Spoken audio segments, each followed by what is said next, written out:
வேட்டையன் படத்துடைய ஒவ்வொரு காஸ்ட்டும் வந்து பார்த்தீங்கன்னா கொடுத்த இன்டர்வியூவில் ரக்ஷன் அவருடைய இன்டர்வியூ வந்து பார்த்தத பிறகு தோன்றுகின்ற விஷயத்தை நான் சொல்கிறேன். ரக்ஷன் அவர்கள் வந்து ஒரு அக்மார்க் தலைவர் ஃபேன்.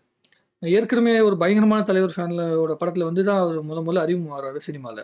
நம்முடைய தேசிங் பெரியசாமி இருக்கார்ல, அவருடைய படம் கண்ணும் கண்ணும் கொள்ளையடித்தல் படத்தில் வந்து ஒரு கேரக்டர் வந்து பண்ணுறாரு. ரொம்ப அற்புதமாக பேசப்பட்டுச்சு அவருடைய கேரக்டர். எனக்கு ரொம்ப ரொம்ப பிடிச்சிருந்தது. அந்த துல்கர் சல்மானுக்கு அவருக்கு இடைப்பட்ட அந்த ஃப்ரெண்ட்ஷிப் இருக்குல்ல, மச்சான் நீ சொல்லு மச்சான், நீ சொன்னா லெஃப்ட்னா லெஃப்ட் ரைட்னா ரைட்டு அப்படின்னு சொல்லி ஒரு டைலாக் வரும். அது ரொம்ப சாதாரணமான டைலாக் கிடையாது, ரொம்ப அட்ராக்டிவான டைலாக். இந்த வேட்டையன் திரைப்படத்தில் வந்து நடிக்கிறதுக்கு முன்னாடி ரக்ஷனுக்கு டிவியிலேருந்து டைரெக்டாக ஹீரோவான நடிக்கிறதுக்கான ஒரு படம் வாய்ப்பு கிடைச்சி கூட அந்த வாய்ப்பை வந்து விட்டுட்டு தலைவர் கூட நடிக்கணும் அப்படிங்கிற ஒரே ஒரு ஆசைக்காக வந்து அந்த படத்தை வந்து ஒத்துட்டு இருந்திருக்காரு. அது வந்து சாதாரணமான எமோஷன் கிடையாது. சில பேர் சொல்லுவாங்க ஒரு சின்ன ஒரு ஸ்க்ரீனில் நின்னா கூட எனக்கு போதும் அப்படின்னு சொல்லி சொல்கிறவங்கலாம் அத்தனை பேர் இருக்காங்க. இந்த அம்மு அபிராமின்னு ஒரு ஆர்டிஸ்ட் அவங்களா இருக்கட்டும், உபேந்திரா சார் சொல்கிறார் ரஜினி சாரோட படமா அவ்வளோதான், வேற எதுவும் நான் கேட்கல. அந்த மாதிரிலாம் வார்த்தைகள் யாரும் சொல்ல மாட்டாங்க. அதே மாதிரி சிவராஜ்குமார் சாரும் அதே மாதிரி தான், மோகன்லால் சாரும் அதே மாதிரி தான்.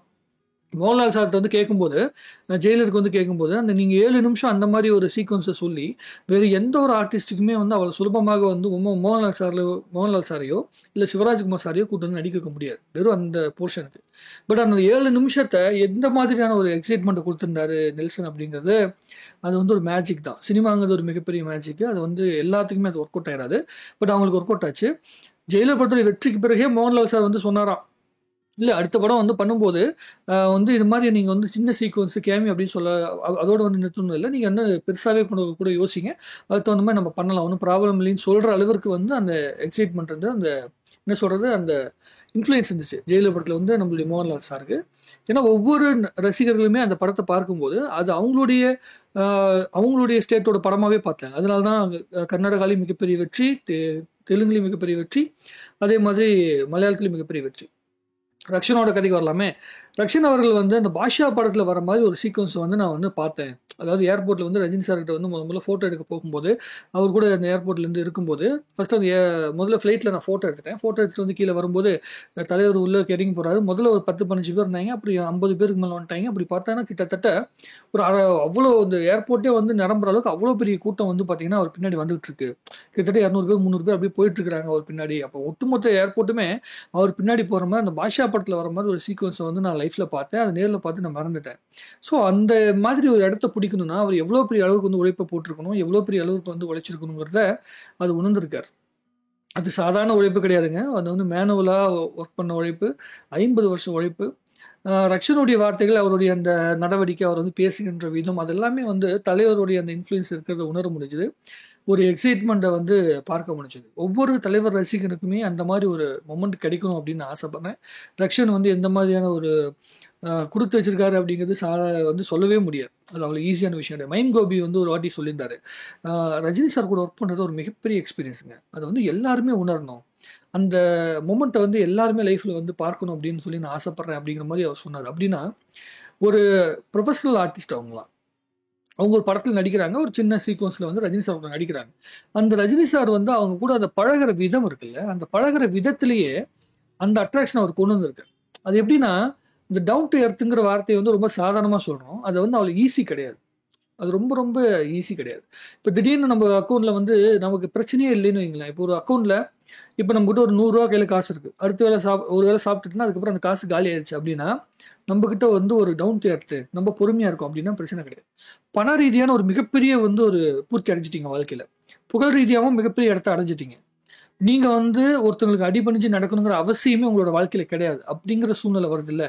அதாவது நீங்கள் வந்து திமுறாக இருக்கிறதுக்கு, தைரியமாக இருக்கிறதுக்கு, அதாவது வந்து நீங்கள் எவ்வளோ வேணாலும் எப்படி சொல்கிறதுனா உங்கள் மனசில் தோன்றதெல்லாம் பேசுகிற அளவுக்கு எல்லா சூழ்நிலையும் இருந்தால் கூட அது எல்லாத்தையும் ஒதுக்கி வச்சுட்டு நான் இப்படி தான் இருப்பேன், இந்த அளவுக்கு தான் சிம்பிளாக இருப்பேன், நான் முதல்ல எப்படி ஆரம்பிச்சோன்னா அதே மாதிரி தான் அவனோட மனநிலை இருக்கும். எல்லாரும் ஒரு வார்த்தை சொல்லுவாங்க, ரஜினி சார் வந்து படம் நடிக்கும் போது எப்பயுமே படம் நடிக்கிற அந்த ஃபீலிங்லேயே நடிக்கிறாரு அப்படிங்கிற மாதிரி சொல்லுவாங்கல்ல. அது வந்து ரொம்ப சாதாரண விஷயம் கிடையாது. அது 50 வருஷத்துக்கு அப்புறமேட்டு அதை கன்டினியூ பண்ணுறது ரொம்ப கஷ்டம். அது வந்து அந்த தொழிலை முழுமையாக ரசிக்கணும், அந்த தொழிலை முழுமையாக உணரணும். ரஜினி சார் வந்து அரசியலுக்குள்ளே வரலின்னு சொல்லும்போது அதுக்கு உண்டான காரணம் என்ன சொன்னாங்கன்னா, அவருக்கு வந்து அரசியல் மேலே பெரிய ஈடுபாடு இல்லைங்கிறது தான் உண்மை. எனக்கு பொறுத்த வரைக்கும், எனக்கு தெரிஞ்ச வரைக்கும் அவருக்கு அரசியல் வந்து தொழில் கிடையாது. இங்கே இருக்க அரசியல்வாதிகள் அத்தனை பேருக்கும் வந்து அரசியல் தொழில். அதை தவிர்த்து அவங்களுக்கு வேற எதுவுமே கிடையாது. அரசியல் மூலமா சம்பாதிச்ச காசை வச்சு வேற தொழில் பண்ணுவாங்களே தவிர அவங்களுக்கு அரசியல் தான் ஒரு பேஸ். ரஜினி சாருக்கு வந்து பேஸ் சினிமா. சினிமாவை மீறிய ஒரு விஷயமா தான் அரசியலை பார்த்துருக்காரு. அதனால தான் அரசியல் அப்படிங்கிற விஷயமா, சினிமா அப்படிங்கிற விஷயமா பார்க்கும்போது அரசியலுக்கான எஃபோர்ட் போகிறதுக்கான நேரம் கிடையாது. கொரோனா சூழ்நிலை, உடம்பும் சரியில்லை அப்படிங்கும்போது அதோட இது பரவாயில்ல. வருஷத்துக்கு 60 நாள்லேருந்து மேக்ஸிமம் வந்து பார்த்தீங்கன்னா ஒரு 120 டேஸ் தான் அவருக்கு டைம் இருக்கும். அப்படிங்கிறனால அதுக்காக ஒதுக்கிட்டார். ஸோ அந்த சூழ்நிலைக்குள்ள நம்ம வந்து ஒர்க் பண்ணுற அந்த 120 நாட்களில் நம்மளை சுற்றி இருக்க எல்லாரையும் சந்தோஷமாக வச்சிருக்கணும். நம்ம சுற்றி இருக்க அத்தனை பேருக்கிட்டையும் நல்ல மதிப்போடு இருக்கணும் அப்படிங்கிற விஷயத்த அவர் பிளான் பண்ணி பண்ணுறது கிடையாது. அவர் என்ன பண்ணுறாருன்னா, இப்போ எப்படி ரக்ஷனுக்கு வந்து முதல்ல இந்த படம் பண்ண போறாரு அப்படின்னா, ரக்ஷன் என்ன மனநிலையில் இருந்தாரோ அதே மனநிலையில தலைவரும் இருப்பார். ஏன்னா அவர் என்ன திரும்ப ஒரு வார்த்தை சொல்லுவாரா, ஒரு சீன் நடிக்கிறோம், அந்த சீன் புதுசாக தானே எடுக்க போறாங்க, அப்போ எல்லாத்துக்கும் புது சீன் தானே. நம்ம எக்ஸ்பீரியன்ஸ் ஆர்டிஸ்ட், பட் ஆனால் எல்லாத்துக்கும் அந்த சீன் புதுசு தான். அப்போ எல்லாருக்கும் அது முதல் சீன் மாதிரி தான்.